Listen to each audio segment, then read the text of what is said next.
Hola, regresando amigos, estamos ya en la tercera media hora, qué bárbaro, cómo pasa el tiempo, cómo pasa el tiempo. Últimamente me he dado cuenta, de repente es por la edad, ¿no? Pero últimamente me he dado cuenta que quiero hablar rápido y la luenga se me traba. Entonces, digo, para que se destrabe un poquito y seguir, ¿no? Eh, Es que George, tienes que ser sobrio.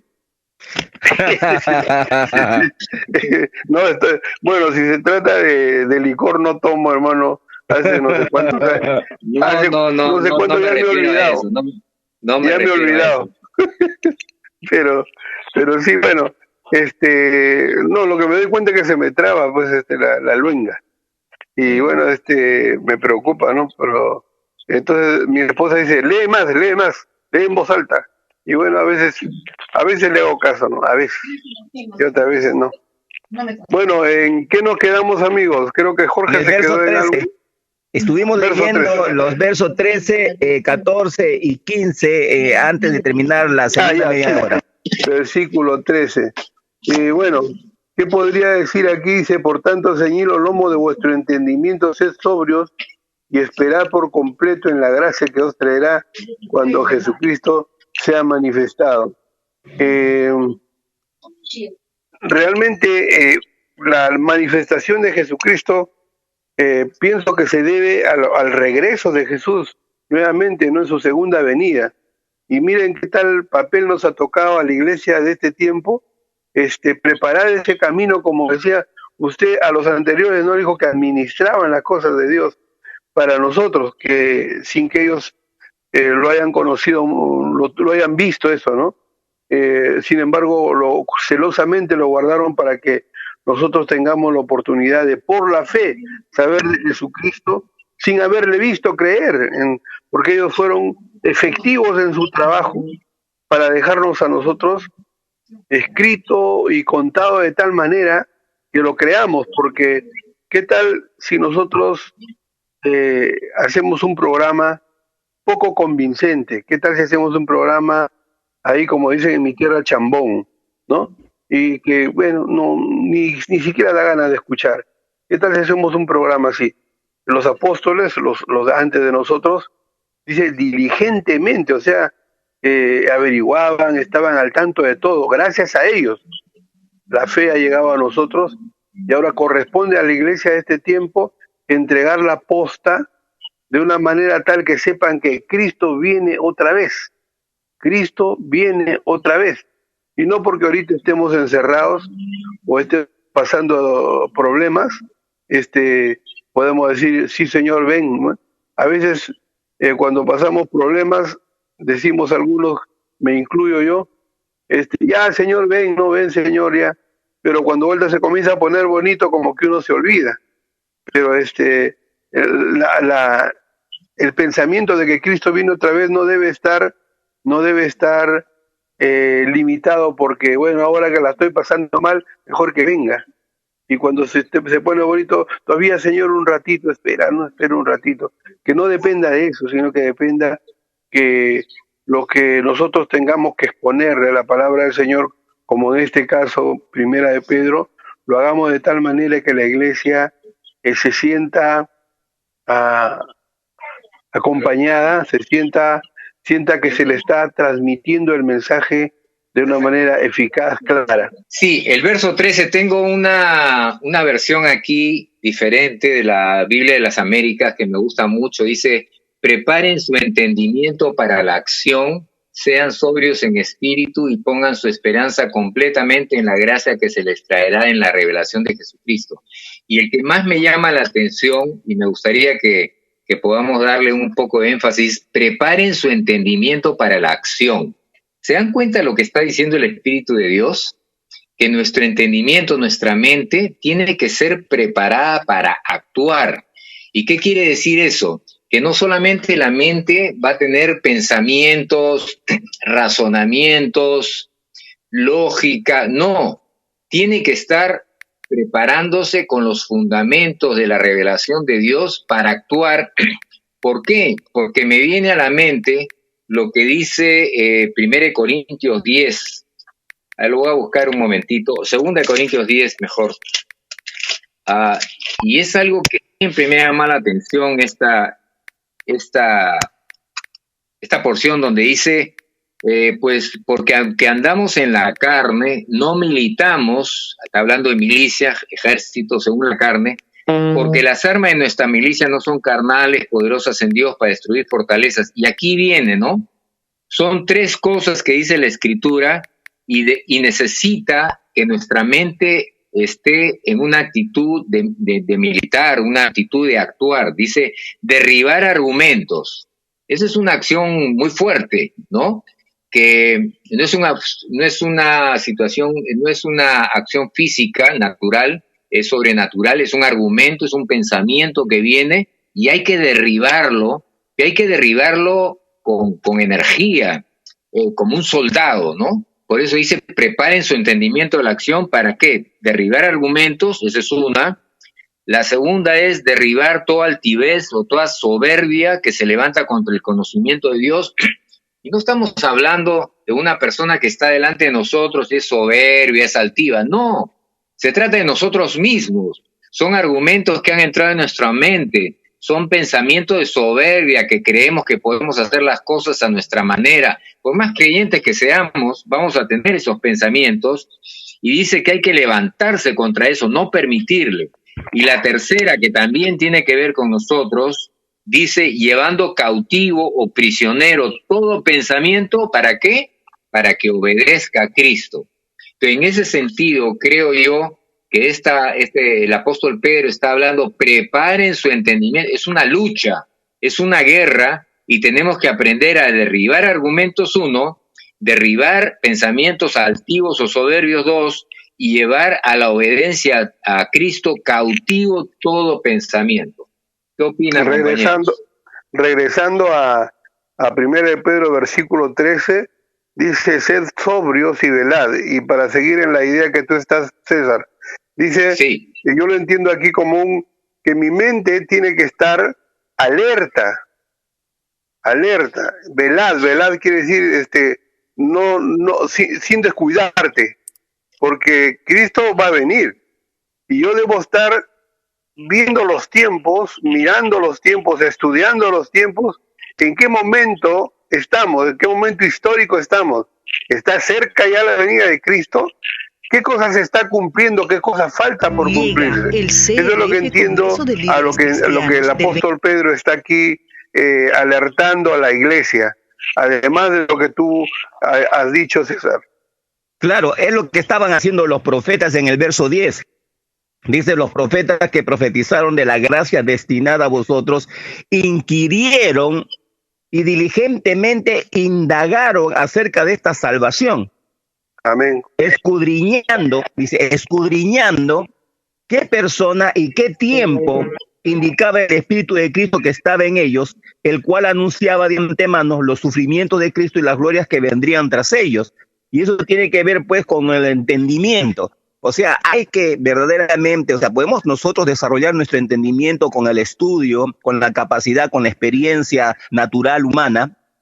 Y otra cosa es desarrollar el entendimiento con la revelación de la palabra y la guianza del Espíritu. Por eso que es tan importante saber distinguir ambas cosas, porque a veces pensamos que no, mi entendimiento necesita ser desarrollado y estudiamos y nos metemos a estudiar teología, nos metemos a estudiar ciencia, nos metemos a estudiar todo, correcto, eso es bueno, pero el entendimiento que aquí Pedro nos está hablando es el entendimiento espiritual. Es necesaria una relación íntima con el Señor Jesucristo y una revelación. Así como le damos tiempo a un libro para leerlo, meditarlo y volver a leerlo y aprenderlo para poder aprenderlo, así también necesitamos dar tiempo en esa relación íntima con Dios a través de la oración, de la conversación de uno a uno, para poder verdaderamente desarrollar ese entendimiento. Necesitamos darle tiempo a la palabra para reflexionarla, intronizarla dentro de nosotros, de tal manera que podamos ahora concebir con claridad los pensamientos de Dios. Y eso no es cuestión simplemente de decir, bueno, ya lo tengo, pero si el Espíritu Santo ya está en mí, no, yo soy el cuerpo de Cristo. No, uno tiene que hacerlo día a día, en el día a día. ¿Ya? Y eso es crecer, eso es madurar. Eso implica que para poder crecer y madurar necesitamos desarrollar, y dentro de ello está el tiempo, el estudio, la reflexión y el entendimiento. Pero no nos olvidemos lo que dice el verso 14, que tiene relación con el verso 13, ¿ah? Ojo, que no solamente está hablando de la venida del Señor, creo que está hablando de algo que es en el día de hoy. Dice, como hijos obedientes, no se conformen a los deseos que antes tenías estando en su ignorancia, sino como aquel que los llamó es santo, sean también ustedes santos en toda su manera de vivir.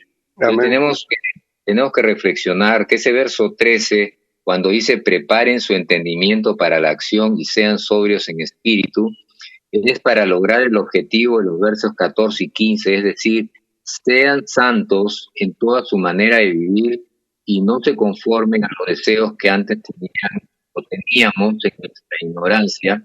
Y todo esto gira alrededor del corazón de este capítulo 1 del apóstol Pedro, como dijimos al iniciar el programa, poder apreciar, poder valorar esta salvación tan grande, cuando al principio del verso 3 leímos, bendito el Dios y Padre de nuestro Señor Jesucristo, que según su grande misericordia nos ha hecho renacer para una esperanza viva por la resurrección de Jesucristo de los muertos, para recibir una herencia incorruptible, incontaminada, inmarcesible, reservada en los cielos para nosotros. Y en este contexto el que dice, por lo tanto, preparen su entendimiento para la acción, sean sobrios en el espíritu y pongan toda su esperanza en la gracia que se les traerá en la revelación de Jesucristo, porque tenemos que actuar de una manera separada, santa, diferente,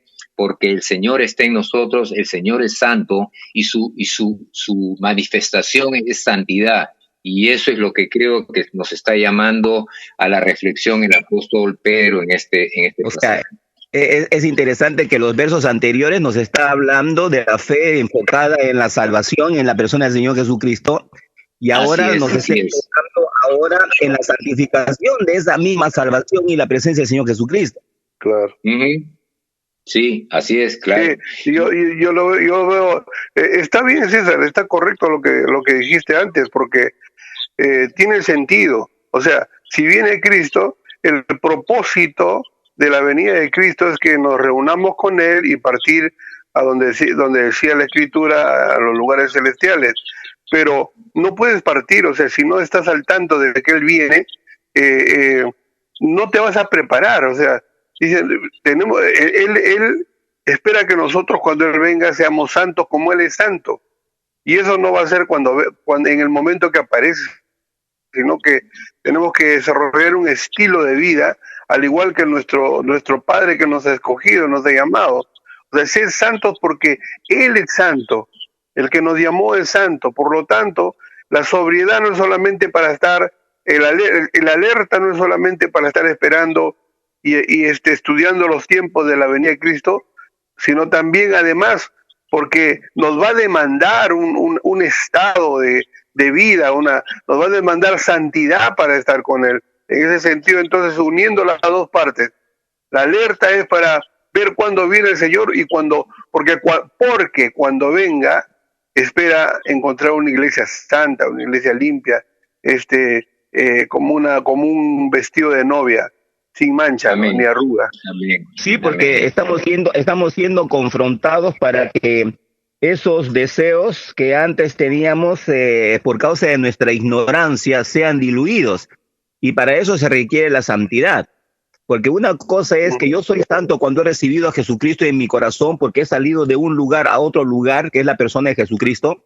Y otra cosa es la santidad que yo desarrollo en el día a día conforme a mi obediencia, porque aquí habla de obediencia a la persona del Espíritu Santo y al Señor Jesucristo sobre la base de la revelación de mi entendimiento, porque el Señor me está revelando cosas a mi entendimiento, le está dando madurez a mi entendimiento, le está dando desarrollo a mi entendimiento, de tal manera que empiece a pensar como Cristo piensa, como el Espíritu Santo piensa, como la palabra de Dios piensa. Ahí se cumple lo que está hablando, lo que estábamos hablando anteriormente sobre el logos y el rema.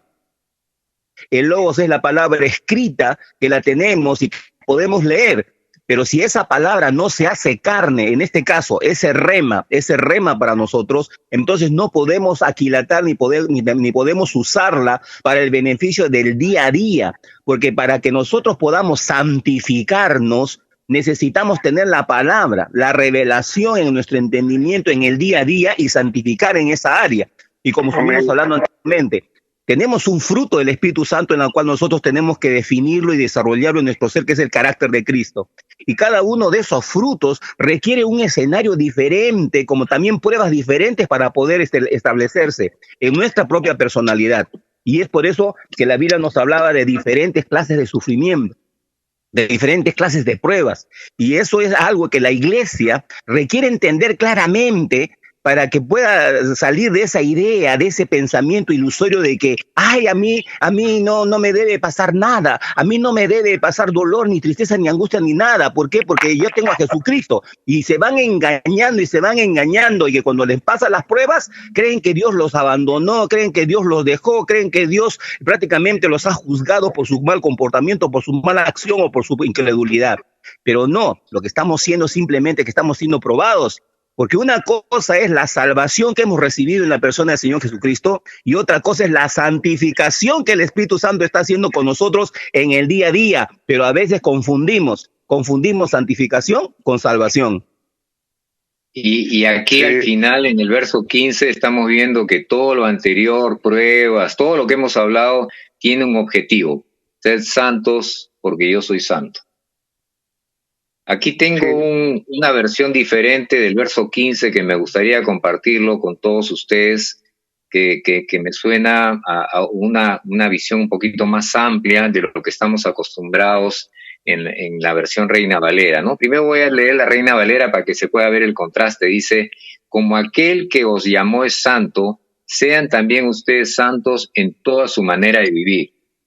Y en esta versión dice: siguiendo al único santo que los llamó a ustedes, conviértanse ustedes mismos en santos en toda su manera de vivir.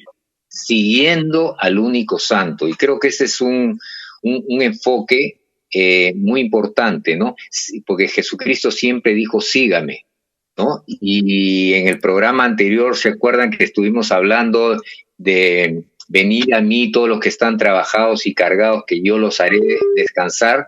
Y ahí dice: no, síganme, aprendan de mí, que soy manso. Y siempre el tema de aprender de Dios tiene que ver con seguirlo, con estar, no hacerlo nosotros por nuestro lado, sino seguir a aquel que es santo para nosotros convertirnos en santos también en toda nuestra manera de vivir. ¿Cuánto falta, César? 7 minutos, por si acaso, ¿no? Estamos lejos todavía. Una aclaración del verso 16, ¿ya? Yo escuché mucha gente que el verso 16 lo decían así, ¿ya? Sean santos como yo soy santo. Sean santos como yo soy santo. Sin embargo, si vemos en detalle el verso 16, no dice así. Dice: sean santos porque yo soy santo. Y estuve reflexionando sobre la diferencia entre una frase y la otra. Y la primera, sean santos como yo soy santo, suena hacer un esfuerzo humano para ser santos como Dios es santo, tratar de imitar a Dios. Sean santos como yo soy santo, pero no es lo que dice la palabra, porque sabemos también que un ser humano no puede hacerse santo a sí mismo.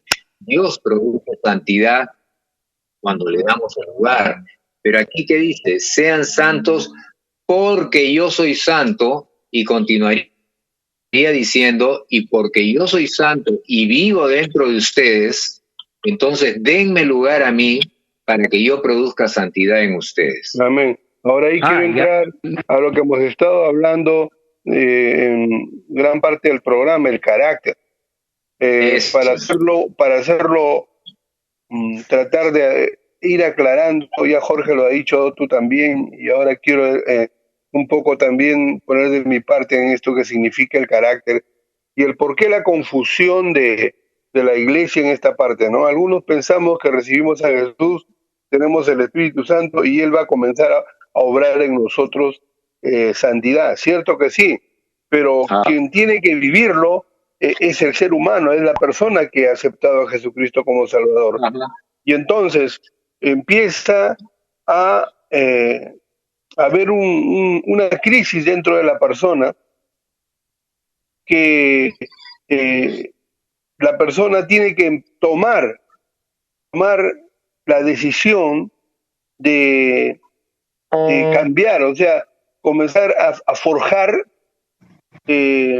como una piedra, como un diamante, que ya está todo ahí contenido, o sea, lo que falta es que la persona, el tallador del diamante, comience a hacer brillar cada cara, ¿no? Del diamante, porque todavía está opaca, pero el diamante, en las manos del que pule la joya, empieza a sacarle, bueno, 20, 30 caras a este diamante, y entonces cuando le da el sol, cuando le da la luz, se ve la hermosura de la pieza, ¿no es cierto? Entonces, ese trabajo que hace el, el, el, el, el tallador, el que elija, el que hace el que pule la joya, debería ser el nuestro, ¿no? Ya, o sea, nosotros ya somos hijos de Dios. El ser hijo de Dios no tiene nada que ver con un esfuerzo personal, nada, para nada. El ser hijo de Dios es un regalo que Dios nos da por haber aceptado a Jesucristo como nuestro Salvador. Ya está, Jorge ya está. Pero ahora depende de mí, así como hace el joyero, a empezar a frotar, a lijar, a hacer que brille cada cara del diamante para que cueste más. Y cuanto más caras tiene, más caras tiene, más cuesta. El brillo que va a recibir esta joya sería como un ejemplo al trabajo que yo debo hacer conmigo ahora en cada área de mi vida. Antes yo no lo podía hacer porque yo nunca he sido como Dios espera que sea. Un hijo de Dios es aquel que recibe a Dios, a Jesucristo. Y entonces cuando tú ya eres hijo de Dios, el trabajo nuestro, del que es hijo de Dios, es pulir y pulir esas caras. Que podría ser, por ejemplo, la ira, podría ser la impaciencia, podría ser una mente que piensa siempre mal de todos, que se siente acusado, se siente la víctima, etcétera. Entonces, ahí es el trabajo de nosotros de empezar a tomarnos un tiempo para hacer que eso se pula y eso que opaca mi vida sea desechado para que comience a mirarse, a ver lo que realmente es el ser, el Jorge que Dios está esperando ver. Y el Jorge que están esperando también ver los que ya le hemos dicho, yo soy cristiano, yo soy hijo de Dios, yo he aceptado a Cristo. Ellos también están esperando ver el trabajo en mi carácter. El carácter entonces sería la forja que tú haces de lo que Dios ha hecho en ti. Ya tú eres un hijo de Dios. Empieza a trabajar entonces ahora, porque Dios está esperando que sea santo como Él es santo. Pero no va a ser por arte de magia, no va a ser chafui, chafuá, ya está, aquí está el nuevo Jorgito. No, así no es. Tenemos que trabajar con nosotros mismos en cada área de nuestra vida, porque cuando Jesucristo venga, espera ver una iglesia limpia, una iglesia pura, sin mancha. O sea, como Pablo mismo dijo, ¿no? O sea, como uno colorario, lo que has dicho es, ya no vivo yo, mas Cristo vive en mí, lo que vivo ahora en la carne lo vivo en la fe del Hijo de Dios. Amén, ahí está. Bien, faltando un minuto, quisiera plantear una discusión para la siguiente media hora que creo que va a ser muy saludable y tiene que ver con esto de lo que hemos estado hablando, de este pasaje de sed santos porque yo soy santo, y lo que tú reflexionaste hace un momento, George. Y en este sentido, mi planteamiento es este: ¿cuál es la diferencia entre la obediencia en la temporada de la ley, la obediencia a la palabra de Dios, la obediencia en la ley, y la obediencia en este tiempo de la gracia. Yo he notado que hay una línea muy fina y sería bueno que reflexionemos un poco. Acá tengo algunos pasajes que he estado yo también buscando, de tal manera que nuestros hermanos, nuestros compañeros en la fe, podamos tener claro cuál es la diferencia entre obedecer en la época de la ley, el cual la palabra de Dios nos ha dicho que es imposible obedecer la ley, y la obediencia en el tiempo de la gracia. Y bien, lo dejamos esto para la siguiente media hora. Vamos a tomar un receso y regresamos en unos minutos.